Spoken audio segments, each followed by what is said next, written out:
बच्चों। Good morning sir. जैसा कि आज हमारा टॉपिक है संविधान सभा में भाषा की समस्या को किस तरीके से हल किया। जैसा कि तुमने पहले देखा था, इससे पहले हमने 2 बिंदुओं पर चर्चा की थी। इसमें सबसे पहला जो बिंदु था वो था पृथक निर्वाचिकाओं और अल्पसंख्यकों की समस्या। तो वहां पर तुमने देखा था कि संविधान सभा के कई सदस्यों ने अपने अपने विचार पृथक निर्वाचिका के प्रश्न पर रखे। संविधान सभा के विभिन्न सदस्यों ने अपने अपने विचार अल्पसंख्यकों के बारे में रखे। अल्पसंख्यकों के बारे में जो विचार थे विभिन्न लोगों के, वो आए और उन विचारों को समाहित करते हुए, उन सभी विचारों को समाहित करते हुए संविधान सभा ने एक निष्कर्ष निकाला। ठीक इसी तरीके से संविधान सभा के सामने एक और समस्या खड़ी हुई कि हमारे देश की राष्ट्रभाषा क्या है, हमारे देश की भाषा कौन सी हो। इसके बारे में संविधान सभा के अलग अलग सदस्यों ने अलग अलग भाषाओं के बारे में अपने विचार रखे। अगर हम देखें किस तरीके से विचार रखे तो हम देखते हैं तुम्हारे बीच में से ही हम सपोज मान लेते हैं कि ये हमारी संविधान सभा है और तुम जो बैठे हुए हो ये संविधान सभा के वो सदस्य हैं। हम उस स्थिति में जा रहे हैं जब संविधान सभा की बैठक हो रही थी और संविधान सभा के सदस्य भाषा के प्रश्न पर अपने अपने विचार रख रहे हैं।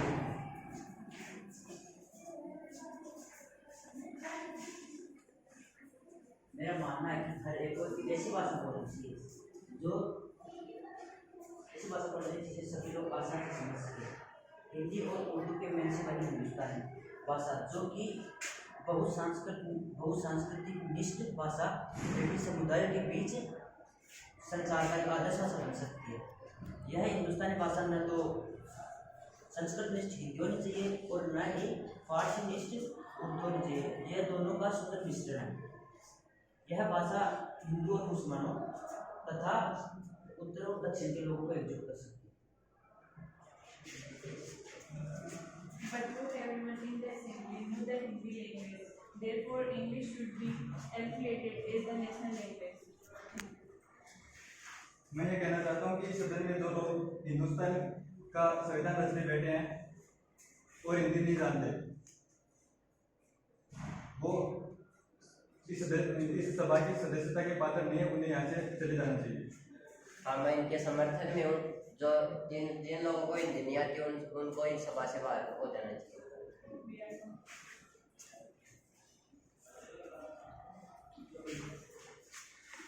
मैं आपको बताना चाहूँगी कि संविधान सभा का जो भाषा का मुद्दा है वो लगभग सहमति तक पहुँच गया था, लेकिन अब वो एक विवाद का मुद्दा बन चुका है। दक्षिण भारत के जो लोग हैं वो हिंदी भाषा के सख्त विरोध में हैं क्योंकि वहाँ पर अंग्रेजी भाषा बोली जाती है। उन लोगों का ये मानना है कि जो हिंदी भाषा का प्रचार प्रसार हो रहा है वो प्रांतीय जो भाषाएं हैं उनकी जड़ों को उखाड़ फेंकेगा। और सदियों से हम जिस उत्साह के साथ हिंदी भाषा को जैसे अपना रहे थे उसके विरुद्ध अब जो आक्रामकता है उसके खिलाफ मैं ये आक्रामकता देख के सकते में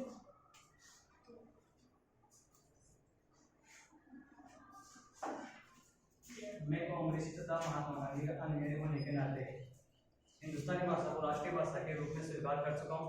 तथा मेरा यह कहना है कि यदि आप हिंदी भाषा को का दिल से समर्थन चाहते हैं तो यह कदम नहीं उठाना चाहिए कि जिससे मेरे भीतर कोई संदेह पैदा हो तथा मेरी आशंकाओं में कोई बल मिले। मैं संविधान सभा के समक्ष ये प्रस्ताव पेश करना चाहती हूँ कि कोई भी काम किया जाए तो वह इस एहतियात के साथ किया जाए और अगर कोई काम हम आक्रामक होकर करेंगे तो उससे हिंदी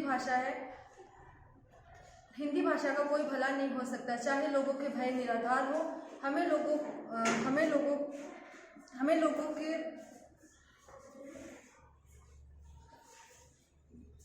को शांत करना चाहिए। जिससे कि उनके मन में जो कड़वाहट है वो ना हो। और हमें है कि जब हम साथ रहना चाहते हैं और एक एकीकृत राष्ट्र की स्थापना करना चाहते हैं तो हमें परस्पर समायोजन करना ही चाहिए और लोगों पर जबरदस्ती चीजें थोपने का कोई सवाल नहीं उठना चाहिए। सदस्यों के अलग अलग विचार, जैसा कि हमारे सामने सबसे पहला जो विचार आया वो विचार आया महात्मा गांधी का। महात्मा गांधी का कहना था कि हमारे देश की भाषा एक ऐसी भाषा होनी चाहिए जिससे देश का प्रत्येक नागरिक समझ सके और जो सभी लोगों के बीच एक संचार की आदर्श भाषा हो। और इसके लिए महात्मा गांधी ने हिंदुस्तानी भाषा का समर्थन किया। हिंदुस्तानी एक ऐसी भाषा जो न तो पूरी तरह से संस्कृत निष्ठ हो, संस्कृत निष्ठ हिंदी भी नहीं होनी चाहिए और न ही पूरी तरह से फारसी निष्ठ उर्दू होनी चाहिए। हिंदुस्तानी भाषा एक ऐसी भाषा होना चाहिए जो कि इन दोनों ही भाषाओं के परस्पर मेल जोल से बनी हुई भाषा हो, जिसमें अगर हमें जरूरत हो तो हमें दूसरी भाषाओं से भी शब्दों को खुल करके उधार लेना चाहिए। एक विचार हमारे सामने ये संविधान सभा का आया। अगर हम दूसरे विचार को देखें तो हमारी संविधान सभा में कुछ ऐसे भी लोग थे, विशेष रूप से दक्षिण भारत, पूर्वोत्तर भारत, जहां पर अंग्रेजी भाषा का प्रचलन हिंदी भाषा के प्रचलन के बजाय या तो बहुत ज्यादा है और या फिर थोड़ा ज्यादा है, या तो वहां पर हिंदी भाषा को बोलने वाले लोग नहीं है, अगर हैं तो वो बहुत ही कम है। ऐसे लोगों की मान्यता थी, ऐसे सदस्यों की मान्यता थी कि हिंदी भाषा को जबरदस्ती नहीं थोपा जाना चाहिए, क्योंकि इस संविधान सभा में, इस देश में ऐसे भी लोग हैं जो हिंदी भाषा को नहीं जानते। नेचुरल सी बात थी कि वो हिंदी भाषा के पक्ष में नहीं है। तीसरा जो विचार आया वो हमारा विचार था कि क्योंकि हिंदी देश के अधिकांश लोगों के द्वारा बोली जाने वाली भाषा है और चूंकि अधिकांश लोगों के द्वारा बोली जाने वाली भाषा है, इसलिए हिंदी भाषा को भारत की राष्ट्रभाषा होना चाहिए। अब इस तीन तरह के विचार, लेकिन भाषा तो एक ही रखनी है, राष्ट्रभाषा तो एक ही होगी और हमारे सामने विचार है तीन। तो संविधान सभा ने इस समस्या को हल करने के लिए जो निष्कर्ष निकाला वो निष्कर्ष क्या था कि हिंदी को राजभाषा का दर्जा दे दिया गया। पहला निर्णय यह लिया गया कि हिंदी भारत की राजभाषा के रूप में कार्य करेगी और हिंदी के साथ साथ 12 हिंदी को जोड़ करके कुल मिलाकर के 12 भाषाएं थी जिनको संविधान की 8वीं अनुसूची में जगह दी गई। एक तो हिंदी थी, इसके अलावा 11 अन्य भाषाएं थी जिनको हम प्रांतीय भाषा कह सकते हैं। तो कुल मिलाकर के 12 भाषाओं को 8वीं अनुसूची में स्थान दिया गया। तो पहला निर्णय तो ये हुआ। दूसरा निर्णय, अब चूंकि भारत के कुछ प्रांत ऐसे थे जहां पर लोग हिंदी बोलना नहीं जानते थे, इसलिए पहले 15 वर्षों तक, दूसरा जो निर्णय हुआ वो ये हुआ कि पहले 15 वर्षों तक, यानी कि 26 जनवरी 1965 तक, 26 जनवरी 1965, भाई देखो 1949,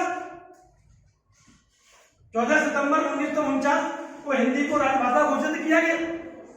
अगर हम इससे 50 वर्ष बाद देखें तो 1965 आ जाएगा 15 वर्षों बाद। तो 1965 26 जनवरी तक अंग्रेजी संपर्क भाषा अथवा प्रशासकीय भाषा के रूप में कार्य करती रही। इस दूसरे निर्णय का सीधा मतलब क्या था कि 15 वर्षों बाद, यानी कि 26 जनवरी 1965 के बाद अंग्रेजी भाषा के प्रयोग पर पाबंदी लगा दी जाएगी। इसका मतलब यही तो निकल गया है कि 15 वर्षों के बाद अंग्रेजी भाषा पर पाबंदी लगा दी जाएगी और चूंकि तब तक हिंदी का प्रसार कर लिया जाएगा। और 26 जनवरी 1965 के बाद हिंदी को राष्ट्रभाषा बनाया जा सकेगा। इतनी बात क्लियर है? एक में हिंदी को राष्ट्रभाषा का दर्जा दिया गया, दूसरा में पहले 15 वर्षों तक अंग्रेजी को संपर्क भाषा या प्रशासकीय भाषा के रूप में माना जाता है। तीसरा जो निर्णय लिया गया वो ये निर्णय था कि प्रांतों को ये अनुमति दी गई, ये अधिकार दिया गया कि वो इन दोनों भाषाओं के अलावा हिंदी और अंग्रेजी, इन दोनों भाषाओं के अलावा किसी भी एक प्रांतीय भाषा को अपने प्रशासकीय कार्यों में प्रयोग कर सकेंगे। क्लियर है? जैसे मान लो पंजाब है तो पंजाबी भाषा का प्रयोग कर सकेगा,